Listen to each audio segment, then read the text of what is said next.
Hello and welcome to Padhai Buddy. This is practice session series of your UPSC CSAT questions. So let's get started with our first question. First question is, if 3 to the power 2019 is divided by 10, then what is the remainder? ठीक है, अब हम देखेंगे number दे रखा है हमें 3 to the power 2019. ठीक है, अब ये काफ़ी बड़ा नंबर है, हम इसको डायरेक्टली डिवाइड नहीं कर सकते 10 के साथ. ये साइक्लिंग एक कॉन्सेप्ट है जिस पे बेस्ड ये क्वेश्चन है. देखेंगे कैसे. पहले हम क्या करेंगे, 3 की लोएस्ट पावर के साथ स्टार्ट करेंगे, उसको 10 से डिवाइड करेंगे और देखते हैं कि रिमाइंडर क्या आता है. और हमें तब तक 3 की पावर लेनी है जब तक कि रिमाइंडर जो है वो एक साइकिल की तरह रिपीट होना ना स्टार्ट हो जाए. तो सबसे पहले हम 3 की पावर 1 लेते हैं, 3 होता है ये. अब इसको हम क्या करेंगे, 10 से डिवाइड करेंगे. 10 ज़ीरो लेंगे क्योंकि 3 10 से छोटा है. क्या आ जाएगा रिमाइंडर 3. रिमाइंडर क्या आ जाएगा 3. अब हम 3 की पावर 2 ले लेते हैं. क्या आ जाता है 9. 9 को 10 से करेंगे. अभी भी हमें 10 ज़ीरो लेना पड़ेगा क्योंकि ये भी छोटा है. ठीक है, 10 ज़ीरो ज़ीरो. रिमाइंडर क्या आ गया 9. नेक्स्ट हम ले लेते हैं 3 की पावर 3. क्या आ जाएगा 3 3 9 3 27. इसको अगर हम डिवाइड करते हैं फिर से 10 के साथ तो 10 2 20. रिमाइंडर क्या बचा 7. नेक्स्ट हम ले लेते हैं 3 की पावर 4. ये क्या आ जाएगा 3 3 9 3 27 27 27 3 7 2 2 6 7 81. ठीक है, 81 को अगर हम डिवाइड करेंगे 10 के साथ, 8 से क्या आ जाएगा 80. रिमाइंडर बचा 1. आंसर आ गया 1. आगे भी हम ले लेते हैं 3 की पावर 5 ले लेते हैं. क्या आ जाएगा 81. 3 3 3 24 243. इसको भी हम डिवाइड कर देते हैं 10 के साथ. 2 20 43 बचा.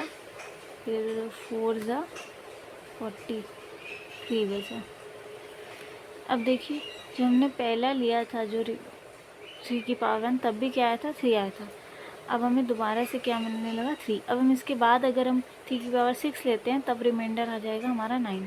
फिर आ जाएगा 3 की पावर 7 लेने पे 7 आ जाएगा. इस तरीके से साइकिल बन गई. ठीक है, तो हमारे पास 3 रिपीट होने के पहले 3 नंबर मिले हमें 3 9 7 1. ठीक है, इसको हम पहला मान लेते हैं, दूसरा, तीसरा और ये रहा चौथा. ठीक है,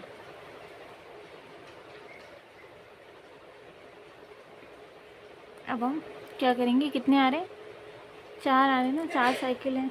तो अब हम क्या करेंगे, यहाँ जो पावर दे रखी है 2019, इसको हम 4 से डिवाइड करेंगे. क्या आ जाएगा 4 5 20 है ना. फिर 1 आ रहा है, हम 0 लेंगे. उसके बाद 9. क्या लेंगे 4 4 16 17 18 19 3 बचे. ठीक है, अब रिमाइंडर क्या आ रहा है 3. अब हमें ये 3 क्या देखना है कि 3 की प्लेस पे जो नंबर होगा वही हमारा आंसर होगा. ठीक है, 3 की प्लेस कहाँ देखनी है, यहाँ पर 1 2 3 4 जो नंबरिंग की है, यहाँ पे 3 की प्लेस पे क्या आ रहा है 7. तो इसका मतलब हमारा आंसर क्या हो गया 7 हो गया इसका आंसर.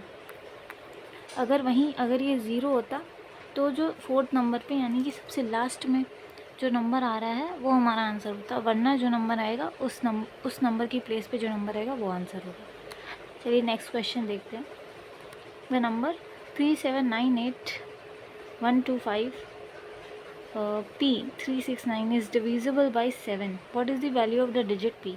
अब एक नंबर दे रखा है वो 7 से पूरी तरीके से डिविजिबल है, लेकिन उसमें एक डिजिट की जगह पे क्या दे रखा है P. अब हमें P की ही वैल्यू बतानी है. अब चलिए देखते हैं. ये नंबर है, क्या है नंबर 3798125 P369, ये 7 से क्या है डिविजिबल है। चलिए करके देखते हैं। 7 5 ज़ा क्या होता है 35, ठीक है। क्या बचा है यहाँ पे 2। अब ये 9 को भी हम ले लेते हैं इसके आगे, ठीक है। 4 ज़ा क्या होता है 28, 1 बचा। अब ये 8 को ले लेंगे इसके पास में। 7 2 ज़ा क्या होता है 14, 4 बचा 1। 7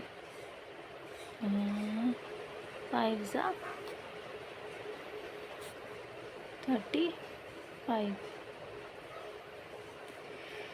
क्या आ जाएगा यहाँ पे 6। ये 2 ले लेंगे, ठीक है। यहाँ पे कर लेते हैं 62। तो 7 8 ज़ा 56, यहाँ क्या बचेगा 6। अब हम ये ले लेते हैं 5, तो ले लेंगे 7 9 ज़ा 63, क्या बचा 2। अब 2 के आगे क्या लेना पड़ेगा हमें P। अब P की वैल्यू हमें पता नहीं है, क्या करेंगे हम ऑप्शंस में से देखेंगे, ठीक है। एक एक करके लगा के देखेंगे। अब चलिए देखते हैं 2P की जगह हम 1 अगर लगा के देखें तो क्या होगा। 7 3 ज़ा क्या आ जाएगा 21 आ जाएगा, ठीक है। 0 बचा। अब P के आगे क्या है 3, ठीक है।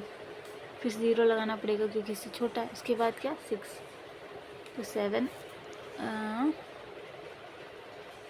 5 ज़ा ले लेते हैं। 5 ज़ा 35, 1 बचा। फिर क्या है आगे 9 है, तो ये रिमाइंडर हो गया ना, क्योंकि 7 की टेबल में 19 आता नहीं है, तो ये गलत हो जाएगा। तो इसका मतलब हम फर्स्ट ऑप्शन को डिलीट कर देते हैं, ठीक है। चलिए 2P था ना, 2P के आगे अब 6 लगा के देखते हैं।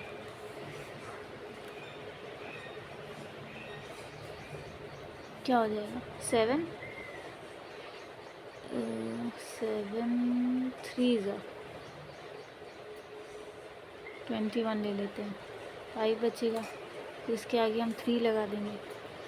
7 7 ज़ा 49, क्या बचा 4। फिर आगे क्या 6 लगा देंगे। फिर 7 6 ज़ा क्या हो जाएगा 42, 4 बचेगा। अब लास्ट में क्या 9 था। फिर 7 7 ज़ा 49, तो ये पूरी तरीके से हमारा क्या हो गया डिवाइड हो गया। इसका मतलब कि 6 इसका करेक्ट आंसर है और ये वाला गलत है। बाकी चेक करने की हमें ज़रूरत नहीं पड़ी क्योंकि पहले ही हमारा आंसर मिल गया। चलिए नेक्स्ट क्वेश्चन देखते हैं। From January 1, 2021, the price of petrol in rupees per liter on mth day of the year is 80 plus 0.1 m, where m is equal to 1, 2, 3 and up to 100, and thereafter remains constant. On the other hand, the price of diesel on the nth day of 2021 is 69 plus 0.15 n for any n. On which date in the year 2021 are the prices of these two fuels equal? ठीक है, petrol यहाँ पे लिख लेते हैं, petrol diesel. अब हमें एक आ गया कि पेट्रोल का जो दाम है वो एमिथ डे, किसी भी अगर हम दिन ले लेते हैं पर्टिकुलर किसी ईयर का, तो क्या हो जाता है उसका प्राइस 80 प्लस 0.1 m, ठीक है। और m क्या बोला है कि 1 से लेके 100 तक, ठीक है। 100 डे तक m है। उसके बाद जो 100 डे पे जो प्राइस आएगा वो उसके बाद कांस्टेंट हो जाएगा, फिर वही रहेगा। और डीजल का क्या दे रखा है 69 प्लस 0.15 n फॉर एनी है, ठीक है। अब हमें ये बताना है कि किस दिन इन दोनों का प्राइस इक्वल हो जाए।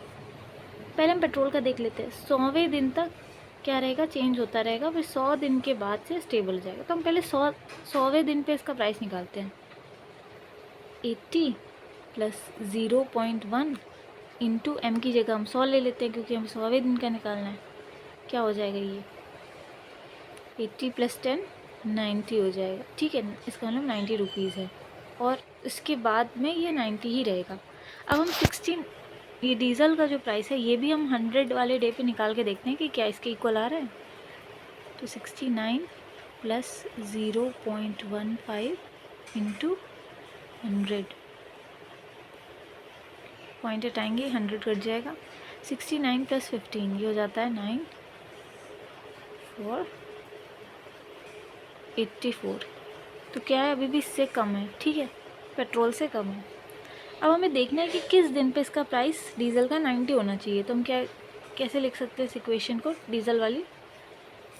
69 plus 0.15 n is equal to 90, है ना। किस दिन n डे पे इसका 90 हो जाए। अब हम यहाँ से n निकाल लेंगे, क्या आ जाएगा 0.15 n is equal to 90 minus 69। क्या हो जाएगा ये, 10 में से 9 गया 1 और 8 में से 6 गया 6, 21, ठीक है। n क्या हो जाएगा 21/0.15, यानी कि 5 3 15 या 3 5 15, 3 7 21, 0 0, 5 1 5, 5 4 20, 140। n क्या आ गया 140, यानी कि 140th डे पे दोनों का प्राइस सेम हो जाएगा। अब 140th प्राइस क्या हो, डे कौन सा होगा, देखिए यहाँ पे हमें जनवरी से देखना है, कहाँ कब तक का ऑप्शन में दिया है, मई। इसका मतलब मई तक में हमें देखना है 140th डे कौन से डे पे आ रहा है मई के। तो चलिए देखते हैं। अब देखिए जैन फेब मार्च अप्रैल और ये रहा मई, ठीक है। अब देखिए जैन में कितने डेज़ हैं 31, फरवरी में 2021 में कितने थे 28 थे, मार्च में 31, अप्रैल में 30 और मई का हमें फाइंड आउट करना है। तो अब हम पहले इन सबको ऐड कर लेते हैं, देखते हैं कितना डे हो जाता है। क्या हो जाएगा, ये 10 आ जाएगा यहाँ पे, 4 5 6 7 8 9 10 11 12, 120 आ जाएगा, 120 डेज़ हो गए। अब मई में हमें देखना है कितना डे होगा, तो 140 हो जाएगा। जाहिर सी बात है 20 डेज़ है ना, x मतलब 20, इसका मतलब सही आंसर क्या है 20th मई, ठीक है। इसका सही आंसर है बी, 20th मई को दोनों का प्राइस इक्वल हो जाएगा। Now next question. A biology class at high school predicted that a local population of animals would double in size every 12 years. The population at the beginning of the year 2021 was estimated to be 50 animals. If P represents the population after n years, then which one of the following equation represents the model of the class for the population? ये कहा गया है कि किसी biology class ने predict किया है कि कोई एनिमल की पॉपुलेशन है जो कि हर 12 साल के बाद क्या हो जा रही है, डबल हो जा रही है, ठीक है। तो अभी इस मोमेंट पे 2021 में क्या था, पॉपुलेशन 50 है। और उसके बाद हमें बता रहा है कि n ईयर्स के बाद, आफ्टर n ईयर्स क्या हो जा रही है, पॉपुलेशन हो जा रही है हमारी p। अब हमें इसे इक्वेशन फॉर्म में दिखाना है, ठीक है। p पॉपुलेशन क्या हो जाएगी, पहली पॉपुलेशन 50 थी और डबल हो रही है हर 12 साल बाद, ठीक है। तो n जो है वो हमें पता नहीं है कि कितने साल हैं।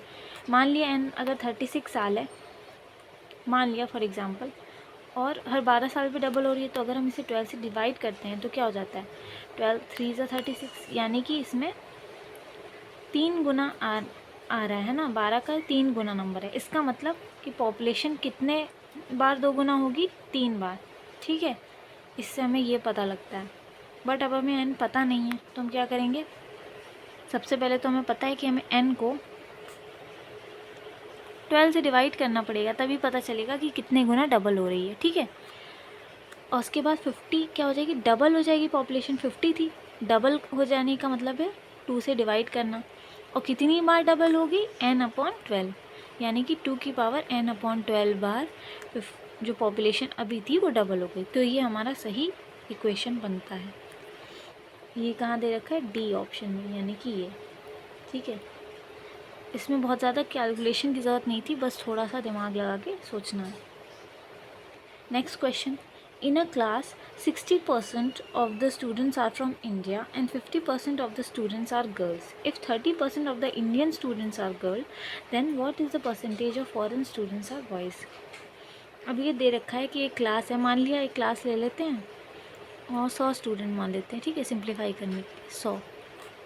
क्या दे रखा है कि 60% स्टूडेंट इंडिया से हैं, इसका मतलब इसका 60% क्या हो जाएगा, 60 है ना, इंडिया से हैं, और बाकी के 40 कहाँ से होंगे, कहीं और से होंगे, ठीक है, फॉरेन से।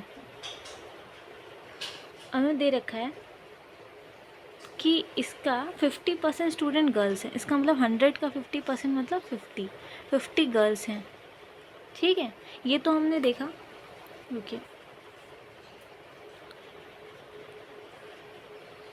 यहाँ फिर से देख लेते हैं। 100 को हमने दो तरीके से हम देख रहे हैं। पहला तो किस बेसिस पे, इंडिया कंट्री के बेसिस पे कि इंडिया के हैं कि बाहर के हैं, ठीक है। तो उसमें से 60% कितने कहाँ के हैं, इंडिया के हैं, और 40% फॉरेन के हैं। दूसरे तरीके से हम इसको देख रहे हैं कि गर्ल मतलब इसमें गर्ल्स और बॉयज़ का क्या है पॉपुलेशन, तो 50 क्या है, 50% गर्ल्स हैं और 50% क्या है, बॉयज़ हैं, ठीक है। अब ऊपर क्वेश्चन में देख लेते हैं आगे क्या लिखा है। If 30% of Indian students are girls, ठीक है, 30% इंडियन स्टूडेंट्स क्या हैं, गर्ल्स है। इसका मतलब 30% इंडियन स्टूडेंट्स जितने हैं उसका 30% क्या है, गर्ल्स हैं। तो 60 का 30% क्या होगा, देखिए 10% 60 का क्या हो जाएगा, 6, है ना। यही तो करते हैं, 10% निकालने के लिए जो फर्स्ट डिजिट होती है उसके आगे हम डेसिमल लगा देते हैं, तो क्या हो जाएगा, इसका 60% का 6। 30% निकालना है तो इसका मतलब 3 से मल्टीप्लाई कर देंगे, क्या आ जाएगा, 18। इसका मतलब 18 जो हैं वो क्या हैं, गर्ल्स हैं, ठीक है। 18 गर्ल्स जो हैं वो क्या हैं, इंडियन है ना। इसका मतलब टोटल गर्ल्स कितनी थी, 50 माइनस अगर हम 18 करेंगे, 18 इंडियन गर्ल्स थी, तो क्या आ जाएगा, 10 में से 8 गया 2, 4 में से 1 गया 32, मतलब क्या है, फॉरेन गर्ल्स हैं, ठीक है। ये जो फॉरेन स्टूडेंट्स हैं ये टोटल बॉयज़ प्लस गर्ल्स हैं। अब इसमें से हमें पता चल गया है कि गर्ल्स कितनी हैं फॉरेन, इसमें से 32 हैं, और अगर हम 40 में से 32 माइनस कर देंगे तो हमें पता चल जाएगा कि फॉरेन बॉयज़ कितने हैं। तो माइनस करेंगे कितना आएगा, 10 में से 2 गया 8 बचा, 80 बचा, ठीक है। तो 8 क्या हो जाएंगे हमारे फॉरेन बॉयज़, और यही हमसे पूछा था इसमें, ठीक है, कि what percentage of foreign students are boys, ठीक है। परसेंटेज पूछी थी तो हमने नंबर निकाल लिया है 8। परसेंटेज पूछा है कि कितना परसेंट फॉरेन स्टूडेंट्स जो हैं वो फॉरेन बॉयज़ हैं। तो परसेंटेज कैसे निकालते हैं, हमें 8 निकालना है कि 8 कितना परसेंटेज है 40 का, तो 8 डिवाइडेड बाई 40 इंटू 100 क्या आ जाएगा, 0 से 0 कट गया, 4 2 ज़ा 8 एंड 2 10 ज़ा 20, यानी 20% जो फॉरेन स्टूडेंट्स हैं वो क्या हैं, बॉयज़ हैं। तो इसका आंसर क्या हो जाएगा, D 20%। Next question, a statement is followed by conclusion 1 and 2, ठीक है। You have to take statement to be true even if seems to be at variance from the commonly known facts, ठीक है। अब हमें statement दे रखी है, हमें statement को ट्रू ही मानना है, चाहे वो मतलब जनरल टर्म्स में सही हो या ना हो। और उसके बाद 2 कंक्लूजन दे रखे हैं, उस बेसिस पे हमें बताना है कि स्टेटमेंट पे आधारित ये क्वेश्चन वैलिड है या नहीं है। स्टेटमेंट देख लेते हैं। सम रेडियोज़ आर मोबाइल, देखिए रेडियो है, मान लिया रेडियो मान लेते, इसमें से कुछ दे रखा है, कुछ रेडियो क्या है, इसका इतना परसेंटेज क्या है, मोबाइल का है, ठीक है। अब दे रखा है ऑल मोबाइल्स आर कंप्यूटर, अब ये जितने भी मोबाइल दिख रहे हैं इस सर्किल के अंदर वो सारे क्या हैं, कंप्यूटर हैं। दूसरे कलर से करके देखते हैं। अब ये देखिए ये मोबाइल सारे के सारे क्या हैं, ये पूरा ले लेते हैं, ये क्या आ जाते हैं, कंप्यूटर के अंदर। सम कंप्यूटर्स आर वॉचेस, अब क्या है, कुछ कंप्यूटर्स क्या हैं, वॉच हैं। कंप्यूटर का कुछ हिस्सा क्या है, वॉच का है। अब कंक्लूजन देख लेते हैं। Certainly some radios are watches. Certainly some radios are watches. ये देखिए सही हो भी सकता है या नहीं भी हो सकता है। कुछ हमें पता है, कुछ कंप्यूटर क्या है, वॉच हैं। कुछ कंप्यूटर मोबाइल भी हैं और कुछ मोबाइल जो हैं वो रेडियो भी हैं। लेकिन हम ये पक्के तौर पे नहीं कह सकते कि होगा या नहीं होगा, ठीक है। तो ये हम सर्टेनली नहीं कह सकते। मे भी अगर यहाँ पे आता तो ये सही होता, बट सर्टेनली है तो नहीं। अब दूसरा कंक्लूजन क्या है, certainly some mobiles are watches. Some mobiles are watches, देखिए ये भी सर्टेन नहीं है, हो सकते हैं बट सर्टेन नहीं है, तो ये भी क्या हो जाएगा, गलत हो जाएगा। तो इसका ऑप्शन आंसर हो जाएगा option number D, neither conclusion 1 not 2। तो इस तरीके से आज हमने लगभग 6 क्वेश्चन डिस्कस किए हैं सीसैट के। इसी तरीके से हम रोज़ थोड़े थोड़े करके सीसैट के मैथमेटिकल क्वेश्चन अलग से सॉल्व करेंगे, जैसे आज किया मैथमेटिकल और रीजनिंग, और इंग्लिश के जो पैसेजेस हैं उनको हम अलग से डिस्कस करेंगे। सो मेरे साथ प्लीज़ रोज़ बने रहिए, ये आपके प्रिपरेशन के लिए काफ़ी बेनिफिशियल होगा। सो मेरे चैनल को लाइक कर दें, सब्सक्राइब कर लें और मेरे साथ बने रहिए। तब तक के लिए बाय बाय।